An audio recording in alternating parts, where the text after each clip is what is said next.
Hello दोस्तों, कैसे हैं। उम्मीद कर रहे हैं कि ठीक एवं स्वस्थ होंगे।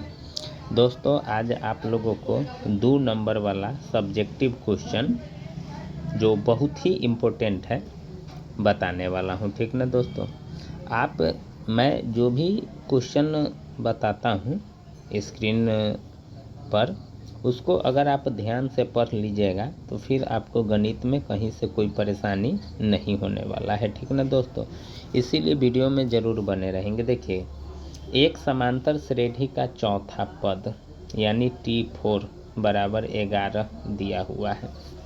तो आपसे पूछ रहा है इसके 5वें और 7वें यानी T5 और T7 का योगफल कितना है दोस्तों, 34 है। तो सार्व अंतर आपसे पूछ रहा है। ठीक ना, चौथा पद है 11, 5वें और 7वें पदों का योग है 34, तो इसका सार्व अंतर पूछ रहा है। तो देखिए, डी आपसे पूछ रहा है, तो इसका मतलब है कि सार्व अंतर जो एपी का होता है वो बराबर होता है। नहीं, जैसे 2 में 2 जुटा, फिर 2 जुटा, तो यही जो 2 देख रहे हैं ये सार्व अंतर यानी बराबर होता है। तो हम क्या करेंगे दोस्तों, यहाँ से देखिए T4 बराबर 11, तो इसका मतलब A प्लस 3D बराबर 11। ठीक ना, A प्लस 3D बराबर 11। चलिए ठीक है, ये आपका पहला समीकरण हो गया। ठीक है, अब उसके बाद दोस्तों 5वें और 7वें T5 प्लस T7 बराबर 34। तो T5 का मतलब हो गया A प्लस 4D।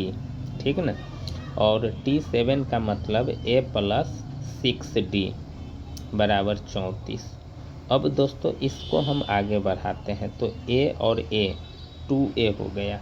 नहीं, 6 और 4 10D बराबर 34 हो गया। नहीं, अब देखिए 2 कॉमन लिया जाएगा, तो 2 जब आप कॉमन लीजिएगा तो A प्लस 5D बराबर हो जाएगा 34।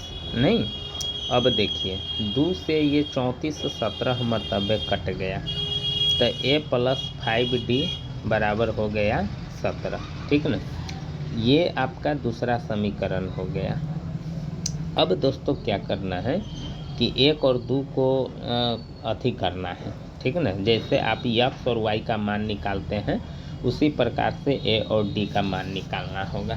ठीक ना, तो देखिए अब क्या करेंगे कि यहाँ निकालेंगे। देखिए, तो यहाँ लिखेंगे समीकरण 1 में से 2 को घटाने पर, ये सब लिखना होगा क्योंकि आपको 2 नंबर लेना है 1 में से 2 को घटाने पर।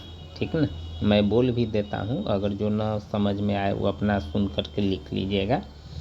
तो एक है आपका A प्लस 3D।